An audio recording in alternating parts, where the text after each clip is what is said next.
রবিবার হরিয়ানাতে কর্মরত গোয়ালপুকুরের বাসিন্দা পরিযায়ী শ্রমিকদের সঙ্গে সাক্ষাৎ করলেন উত্তর দিনাজপুর জেলা কংগ্রেস নেতা তথা চাকুলিয়ার প্রাক্তন বিধায়ক আলী ইমরান রামজ। উল্লেখ্য, হরিয়ানার পানিপথ সহ বিভিন্ন এলাকায় কর্মসূত্রে বসবাস করেন উত্তর দিনাজপুর জেলার গোয়ালপুকুর চাকুলিয়ার বাসিন্দা বহু পরিযায়ী শ্রমিক। তবে সম্প্রতি বাংলাদেশি সন্দেহে পুলিশি হেনস্থার সম্মুখীন হতে হয়েছে সেখানে বসবাসকারী বহু পরিযায়ী শ্রমিককে। এমনকি পুলিশের অত্যাচারে পা ভেঙে জখম হয়ে বাড়ি ফিরে এসেছে দুই শ্রমিক। বিজেপি শাসিত রাজ্যগুলিতে বাংলা ভাষীদের হেনস্থার এই ঘটনায় সরব হয়েছেন রাজ্যের মুখ্যমন্ত্রী মমতা বন্দ্যোপাধ্যায়।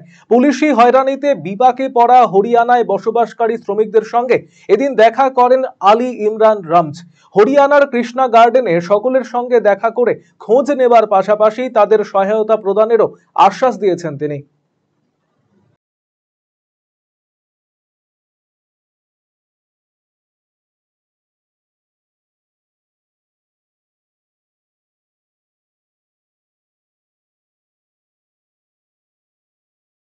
পরিবর্তন পরিবর্তন পরিবর্তন কিসের পরিবর্তন?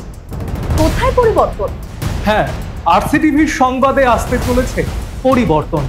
কি পরিবর্তন জানতে চোখ রাখুন আরসিটিভি সংবাদে। রায়গঞ্জবাসীদের জন্য সুখবর। যারা দীর্ঘদিন ধরে জয়েন্টের ব্যথা এবং হাড়ের সমস্যায় ভুগছেন তাদের জন্য রায়গঞ্জ দিশারিতে আসছেন আর.এন. টেকোর হাসপাতালের জয়েন্ট রিপ্লেসমেন্টে ভারত বিখ্যাত অস্থিরোগ বিশেষজ্ঞ doctor Barun Dutta, MD, DNB. এখন থেকে প্রতি মাসের নির্দিষ্ট দিনে ডাক্তারবাবুকে দেখাতে আজই যোগাযোগ করুন দিশারি হেলথ কেয়ার, উকিলপাড়া, রায়গঞ্জ শাখায়। যোগাযোগ করুন 7477785509, 7477785512 এই নম্বরে।